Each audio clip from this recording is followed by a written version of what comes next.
Hi friends, आज हम लोग डिस्कस करेंगे कॉम्प्लेक्स सेंटेंस के बारे में। देखिए, क्लास 7 हो, 8 हो, 9 हो, 10 हो, मतलब बोर्ड का एग्जाम या आपका क्लास 12 का एग्जाम या हायर सेकेंडरी का, इवन ग्रेजुएशन में भी हम लोगों को कॉम्प्लेक्स सेंटेंस के बारे में क्वेश्चन ग्रामर में दिया जाता है। मतलब डू एज डायरेक्टेड जहां पर रहता है वहां complex sentence, change into complex sentence या ज्वाइन इनटू कॉम्प्लेक्स सेंटेंस, इस पर रिलेटेड क्वेश्चन देता है। तो सबसे पहले हम लोग जानेंगे कि ये कॉम्प्लेक्स सेंटेंस किसे कहते हैं। ओके, अच्छा, कॉम्प्लेक्स सेंटेंस बनाने के लिए एक प्रिंसिपल क्लॉज और एक या एक से ज्यादा सब ऑर्डिनेट क्लॉज लगता है। दैट इज, मैंने वहां पर लिखा है ना, एक प्रिंसिपल क्लॉज, वन और more than one subordinate clause, है ना, यही लगता है। जैसे मैंने यहां पर एक एग्जांपल दिया है, Amit went to Goa where he stayed for a week. देखिए, इसमें पहला जो सेंटेंस है अमित वेंट टू गोवा, आप इस सेंटेंस को चाहो तो तोड़ करके अलग से बोल सकते हो। मतलब ये इंडिपेंडेंट है, मतलब ये स्वतंत्र है, मतलब आप आराम से इसको तोड़ करके अलग से बोल सकते हैं। क्या? अमित वेंट टू गोवा, अमित गोवा गया, है ना, इसको आराम से बोल सकते हैं। लेकिन where he stayed for a week, ये एक डिपेंडेंट क्लॉज है, मतलब ये पूरा सामने वाले सेंटेंस पर पूरी तरह से डिपेंड है, मतलब उसके बिना आप इसको नहीं बोल सकते। जहां वो एक सप्ताह ठहरा, है ना, तो where he stayed for a week जो है यह सबऑर्डिनेट क्लॉज है। तो देखिए, एक principal clause Amit went to Goa, where he stayed for a week subordinate clause है। ये दोनों प्रिंसिपल क्लॉज और सबऑर्डिनेट क्लॉज मिलाकर के ये पूरा सेंटेंस कॉम्प्लेक्स सेंटेंस कहलाता है। ओके, अच्छा, इसके साथ साथ हम लोग ये भी जान लेंगे कि सब ऑर्डिनेट क्लॉज जो होते हैं वो तीन तरह के होते हैं। नाउन या नॉमिनल क्लॉज, जिसमें ये वर्ड्स जो दैट, इफ, वेदर, ये सब यूज होता है। एडजेक्टिव या रिलेटिव क्लॉज, हु, हुज, हुम, विच, दैट, ये सब इस्तेमाल होता है। और adverbial clause, as soon as, आप इसको पॉज करके भी देख करके आप कॉपी में इसको उतार लीजिए तो देखिएगा और आसानी से समझ में आ जा रहा है। देखिए, जैसा कि मैंने ऊपर में लिख रखा है कि ये कॉम्प्लेक्स सेंटेंस बनाने के लिए कभी भी आपको जब भी देगा ना, आप एक काम कीजिएगा, सबऑर्डिनेट क्लॉज के इन्हीं वर्ड्स में से, ओके, वर्ड्स यूज करके जब दो सेंटेंस को जोड़ देंगे तो वो ऑटोमेटिकली सबऑर्डिनेट क्लॉज यूज होते ही वो कॉम्प्लेक्स सेंटेंस ही बन जाता है। ओके, तो ये वर्ड्स को यूज करके हम लोग अब और एग्जांपल्स के साथ इसको हम लोग देखेंगे। नेक्स्ट, ओके, तो जैसा कि मैंने आप लोगों को बताया कि एक सेंटेंस आपको दे दिया जाएगा, okay, like I know his name, okay, ऐसा एक सेंटेंस आपको दिया हुआ है। मतलब जो हम लोगों का बोर्ड एग्जाम्स होता है या हायर सेकेंडरी एग्जाम्स होता है, इंटरमीडिएट एग्जाम जो होता है, या आपका 9 क्लास का 8 क्लास का भी जब एग्जाम होता है तो आपको एक सेंटेंस दिया रहता है, डू एज डायरेक्टेड, जहां पर रहता है डू एज डायरेक्टेड, वहां पर एक सेंटेंस दिया रहता है आई नो हिज नेम, या इस तरह का कोई भी एग्जांपल जो कि मैं अभी डिस्कस करूंगा। अभी मैं आप लोगों के साथ और भी बहुत सारा एग्जांपल मैं आपके साथ डिस्कस कर रहा हूं। और लास्ट में क्या लिखा रहता है, ज्वाइन इनटू कॉम्प्लेक्स सेंटेंस या चेंज इनटू कॉम्प्लेक्स सेंटेंस। मतलब हो सकता है सिंपल सेंटेंस भी दिया हो, आपको बोलेगा कॉम्प्लेक्स में बदलो, कंपाउंड सेंटेंस में दिया है, बोलेगा कॉम्प्लेक्स सेंटेंस में चेंज करो, ये भी दिया रहता है। और या join into complex sentence, join कब लिखा रहेगा, जब दो सेंटेंस दिया रहेगा तब वहां लिखा रहता है बाद में ज्वाइन इनटू कॉम्प्लेक्स सेंटेंस। और सिंगल सेंटेंस मान लीजिए दिया है तो हो सकता है कि वो सेंटेंस सिंपल सेंटेंस है और आपको बोल रहा है चेंज इनटू कॉम्प्लेक्स सेंटेंस, या हो सकता है कि वहां एक कंपाउंड सेंटेंस दिया है, फिर उसको बोलेगा कि आप उसको चेंज इनटू कॉम्प्लेक्स सेंटेंस, ऐसे करके आपको दिया रहेगा, मतलब ब्रैकेट में दे दिया है। तो इसको हम लोग कैसे बनाएंगे, अब इसी चीज को हम लोग एग्जाम्पल के जरिए सीखेंगे। ओके, तो जैसे पहला एग्जाम्पल मैं दे रहा हूं, जैसे I know his name, okay, तो इसको चेंज करना है कॉम्प्लेक्स सेंटेंस में। तो मैंने क्या कहा, अभी अभी थोड़ी देर पहले मैंने बताया, कॉम्प्लेक्स सेंटेंस किसे कहते हैं, वह सेंटेंस जिसमें एक प्रिंसिपल क्लॉज हो और एक सबऑर्डिनेट क्लॉज हो। अब सबऑर्डिनेट क्लॉज में से कोई भी नाउन क्लॉज का या एडजेक्टिव क्लॉज का, एडवर्बियल क्लॉज का, उसमें जो वर्ड्स होते हैं ना वो यहां पर सुटेबल फिट होने चाहिए, उसका मीनिंगफुल सेंटेंस बनना चाहिए उसको तोड़ करके। ओके, तो जैसे आई नो हिज नेम को मैं दो भाग में तोड़ देता हूं, ठीक है, आई नो और हिज नेम इज, लेकिन उसको जोड़ने के लिए हमको सबऑर्डिनेट क्लॉज के वर्ड्स को यूज करना होता है। तो मैंने यहां पर व्हाट वर्ड का यूज किया, तो मैं क्या लिख सकता हूं इसको, I know what his name is. अब देखिए इन दोनों सेंटेंस का अर्थ जो है, मीनिंग जो है सेम हो गया। पहले का भी मतलब वही है, आई नो हिज नेम, मैं उसका नाम जानना चाहता हूं, और दूसरे सेंटेंस में जब आप कॉम्प्लेक्स में बदल रहे हैं तो वो क्या बन रहा है, I know what his name is, मैं जानता हूं उसका नाम क्या है। अच्छा अब जरा देख लें इसको कैसे है, ये कॉम्प्लेक्स सेंटेंस कैसे है, इसको जानने के लिए हम लोग फिर वही बात, सेंटेंस को दो भाग में तोड़ लेंगे। देखिए आई नो है ना, ये आई नो जो है ये आपका प्रिंसिपल क्लॉज हुआ है ना, ये प्रिंसिपल क्लॉज हुआ, और व्हाट हिज नेम इज ये क्या बना, डिपेंडेंट क्लॉज या सबऑर्डिनेट क्लॉज। तो एक प्रिंसिपल क्लॉज और एक सबऑर्डिनेट क्लॉज दोनों मिलाकर के ये कॉम्प्लेक्स सेंटेंस बन गया। दूसरा एग्जांपल, जैसे it was raining I stayed at home, देखिए यहां दो सेंटेंस है ना, it was raining full stop, I stayed at home, ठीक, ये दो सेंटेंस है। ये दो सेंटेंस को यानी आपको चेंज करने को नहीं बोलेगा, बोलेगा join into complex sentence. Okay, जैसे कि पहला वाला क्या था, ये सिंपल सेंटेंस था, उसको कॉम्प्लेक्स में बदलना। यहां पर क्या है, दो अलग अलग सेंटेंस है, तो क्या बोलेगा, ज्वाइन इनटू कॉम्प्लेक्स सेंटेंस। तो आइए जरा इसको हम लोग फिर से ज्वाइन करें। तो ज्वाइन करने के लिए क्या करना पड़ेगा, वही सबऑर्डिनेट क्लॉज से वर्ड लेकर के यहां पर हम लोग इसको जोड़ेंगे। तो जैसे as it was raining I stayed at home, चूंकि बारिश हो रही थी मैं घर पे ही ठहरा था। ओके, तो एज इट वॉज रेनिंग, अब यहां पर क्या हुआ, देखिए एज इट वॉज रेनिंग ये खुद एक सबऑर्डिनेट क्लॉज हुआ। अब अगर कोई पूछेगा कि सबऑर्डिनेट क्लॉज में भी ये कौन सा क्लॉज है, तो जैसा कि मैंने दिखाया, अभी एग्जांपल दिखाया मैंने आप लोगों को, एडवर्बियल क्लॉज में एज सुन एज इफ, ये सब यूज होता है। तो मतलब ये सबऑर्डिनेट क्लॉज का एडवर्बियल क्लॉज है, लेकिन है तो subordinate clause. Okay, I stayed at home ये क्या है, प्रिंसिपल क्लॉज और मेन क्लॉज। तो फिर वही बात है ना, एक प्रिंसिपल क्लॉज और एक सबऑर्डिनेट क्लॉज, दोनों मिलकर के कौन सा सेंटेंस बन गया, कॉम्प्लेक्स सेंटेंस। फिर से ओके, अब आइए एक और example, the punished student began to cry, जो स्टूडेंट जिसको पनिशमेंट मिला वो रोने लगा।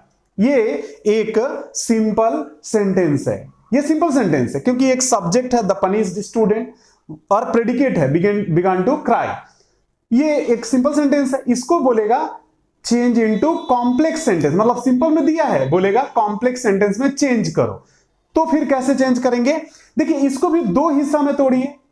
तो सेंटेंस को आप ना हमेशा दो सेंटेंस उसमें बनाने की कोशिश कीजिए, दो अलग अलग सेंटेंस तोड़ करके, और फिर उसको कनेक्ट कीजिए सबऑर्डिनेट क्लॉजेस के वर्ड्स से, चाहे वो नाउन क्लॉज का हो सकता है, एडजेक्टिव क्लॉज का हो सकता है, एडवर्बियल क्लॉज का वर्ड्स हो सकता है, जो वहां सुटेबल हो, जो वहां पर सुटेबल मीनिंगफुल होना चाहिए ना, कनेक्ट करेंगे तो उसका मीनिंगफुल मीनिंग निकलना चाहिए। जैसे the student who was punished began to cry, अब यहां पर देखिए हु वाज पनिश्ड क्या है बताइए, ये हुआ सबऑर्डिनेट क्लॉज।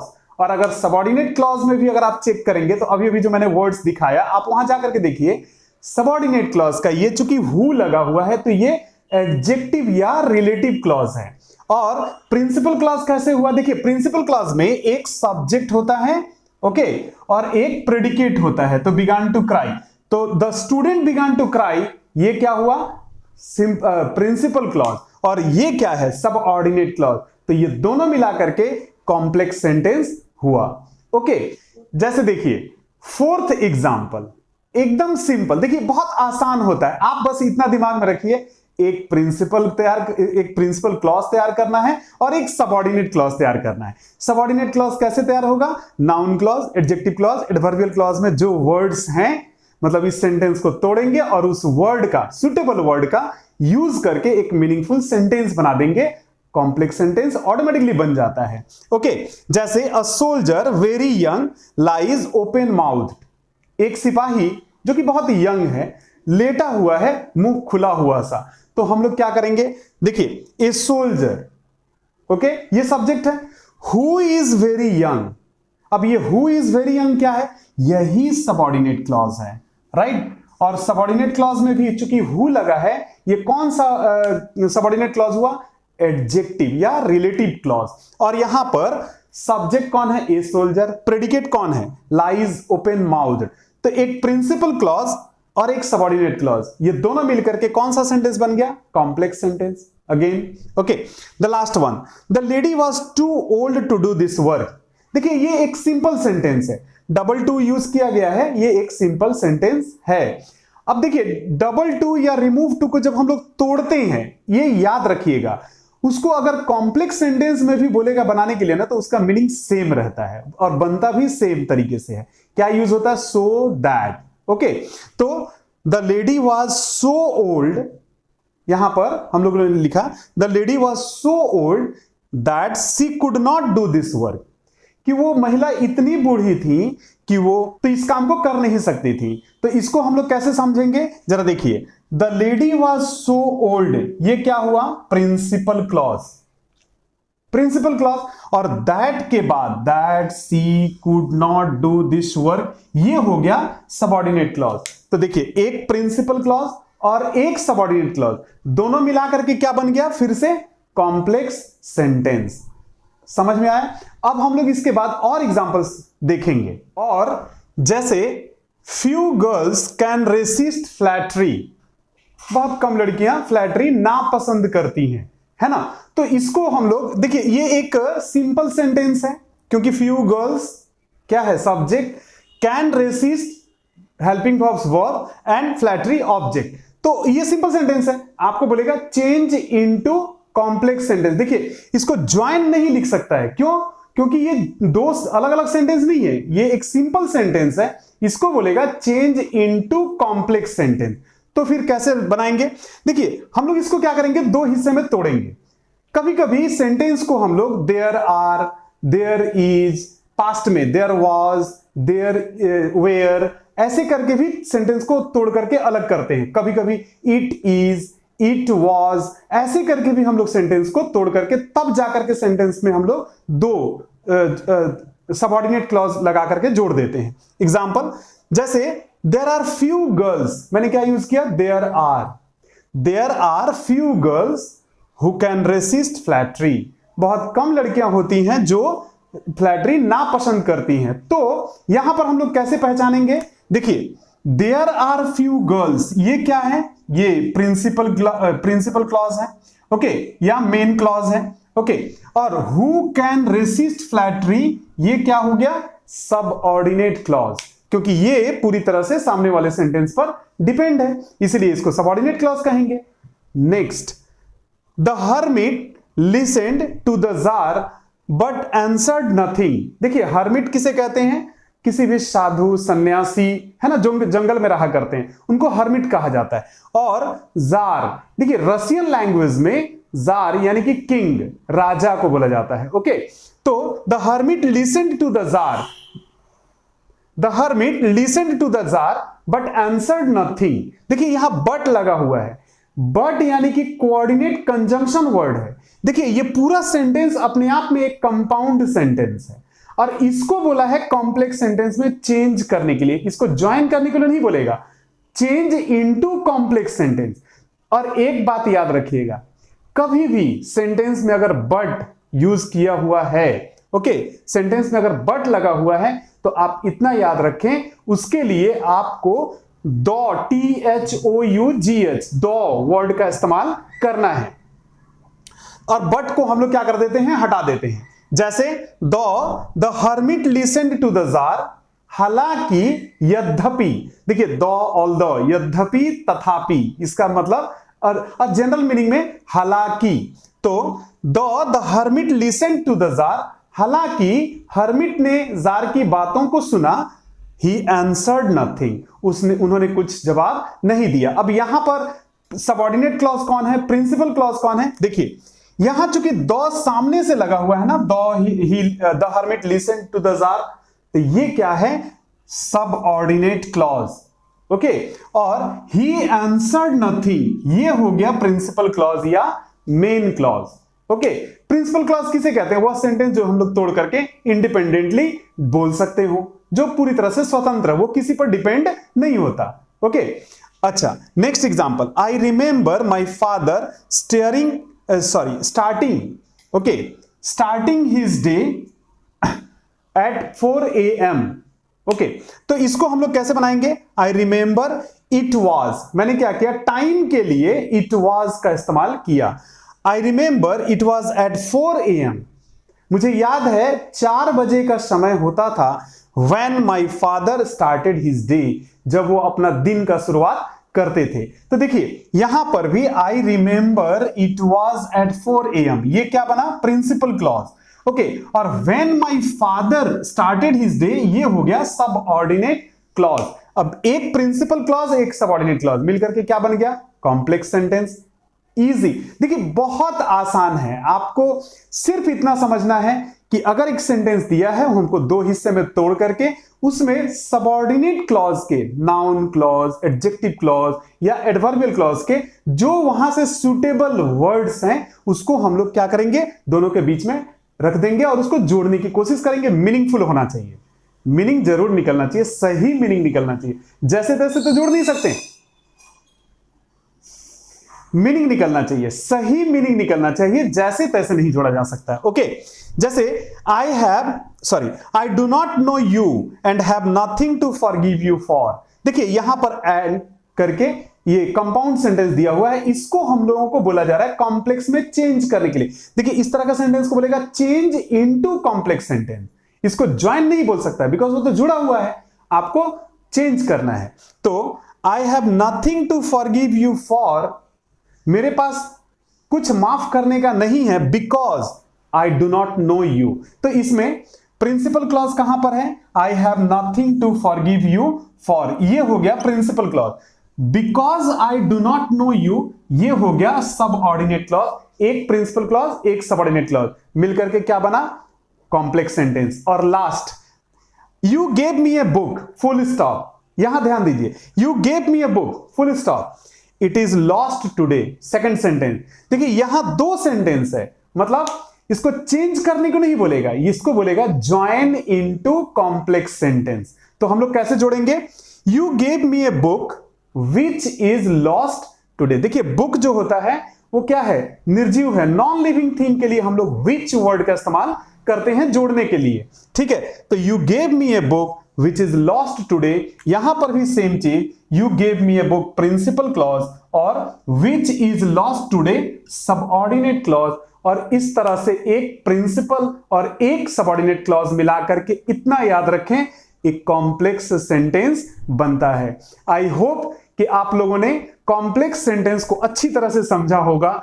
और अगर आप इस चैनल पर नए हैं तो सब्सक्राइब करें, लाइक करें, शेयर जितना ज्यादा हो सके। देखिए ये बहुत इंपॉर्टेंट पार्ट होता है, कॉम्प्लेक्स सेंटेंस सबको सीखना होता है। 7, 8 मैंने बताया ना, 7 to ग्रेजुएशन तक हम लोगों को शेयर कीजिए, जितना ज्यादा हो सके शेयर करें, कमेंट अवश्य करें। Thank you.